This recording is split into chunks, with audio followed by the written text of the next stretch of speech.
Sister അമ്മ എന്നുള്ള വിളി കേൾക്കുമ്പോൾ എന്താ മനസ്സിൽ തോന്നാറ്? ഞാൻ അവരുടെ ഒരാളായി ജീവിക്കുകയായിരുന്നു ആ കാലഘട്ടങ്ങളിൽ നിന്ന്. ആശാമോന് CJI ഉത്തരവ് പ്രകാരം വരുമ്പം ആ കോർട്ട് ഓർഡറിൽ തന്നെ മായാഭാരതിയുടെ കുഞ്ഞ് അമ്മത്വത്തിലുണ്ട് എന്നുള്ളൊരു സെൻറ്റൻസ് ഉണ്ടായിരുന്നു. ആശാമോനിൽ ഒരുപാട് ബുദ്ധിമുട്ടുകൾ, ദാരിദ്ര്യം പിടിച്ച ഒരു അവസ്ഥയായിരുന്നു 2007. സിസ്റ്റർ അമ്മ ഇനി എന്നാണ് കുഞ്ഞിനെ കാണാൻ പോകുന്നത് എന്ന് ചോദിച്ചിരിക്കും. പെൺകുട്ടിയാണ്, 10-20-25 വയസ്സിന് താഴെ പ്രായമുള്ള.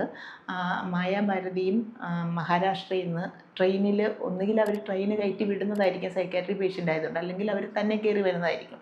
കയ്യിൽ വളരെ ചെറിയൊരു കുഞ്ഞുമായിട്ടാണ് നമ്മുടെ നാട്ടിൽ തിരുവനന്തപുരത്ത് എത്തുന്നത്. അപ്പോൾ അവിടെ നിന്ന് പോലീസ് പിടിച്ച്, അമ്മ സൈക്കാട്രി പേഷ്യൻ്റ് ആയതുകൊണ്ട് അമ്മയെ മെൻ്റൽ ഹോസ്പിറ്റലിൽ അഡ്മിറ്റ് ചെയ്ത്, തീരെ കൊച്ചാണ്, കുഞ്ഞിനെ അമ്മത്വത്തിലേക്കും അക്കോമഡേറ്റ് ചെയ്യുകയാണ്.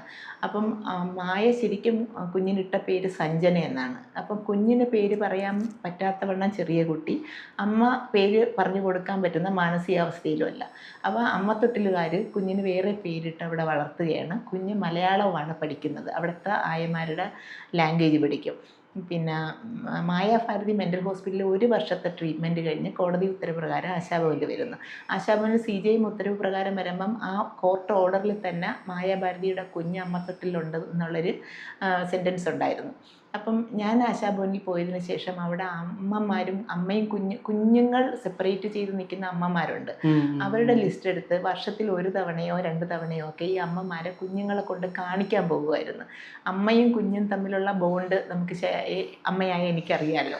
അപ്പം ഓട്ടോ പിടിച്ച് ഞാൻ എൻ്റെ സ്വന്തം പൈസയ്ക്ക് തന്നെ ഓട്ടോ സർക്കാരിലല്ല പോകുന്നത്. ഇല്ല, വണ്ടിയില്ല നമുക്കവിടെ.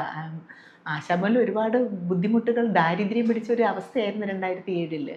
വാഹനമൊന്നുമില്ല, ഓട്ടോ വിളിച്ച് ഞാനും ആ പേഷ്യൻറ്റും കൂടെയാണ്. പേഷ്യൻ്റ് മീൻസ് പേഷ്യൻ്റ് എന്ന് പറയാൻ പറ്റില്ല, ഇൻമേറ്റ് ദേവാസിയായിട്ട് കുഞ്ഞിനെ കാണാൻ പോകുന്നു. 10 രൂപയുടെ ചോക്ലേറ്റ് ഞാൻ വാങ്ങിച്ചു കൊടുക്കും, അമ്മ കുഞ്ഞിന് കൊടുക്കും, കാണും, തിരിച്ചു വരും. അതൊരു ഭയങ്കര മനസ്സിന് സംതൃപ്തിയാണ് അമ്മമാർക്ക്. ഈ അമ്മ അടുത്ത വർഷം എപ്പോഴാ പോവാന്ന്, ഇനി എന്ന് സിസ്റ്റർ അമ്മ ഇനി എന്നാണ് കുഞ്ഞിനെ കാണാൻ പോകുന്നത് എന്ന് ചോദിച്ചിരിക്കും. അങ്ങനെ ഉള്ള 3 അമ്മമാരെയും 3 കുഞ്ഞുങ്ങളെയാണ് ഞാൻ വീടുകളിലേക്ക്. സിസ്റ്റർ അമ്മ എന്നുള്ള വിളി കേൾക്കുമ്പോൾ എന്താ മനസ്സിൽ തോന്നാറ്? ഞാൻ അവരുടെ ഒരാളായി ജീവിക്കുകയായിരുന്നു ആ കാലഘട്ടങ്ങളിൽ. അങ്ങനെ മായാഭാരതിയെ വീട്ടിൽ വിടാൻ ഒരു ലോങ് പ്രോസസ്സ് തന്നെ ഉണ്ടായിരുന്നു.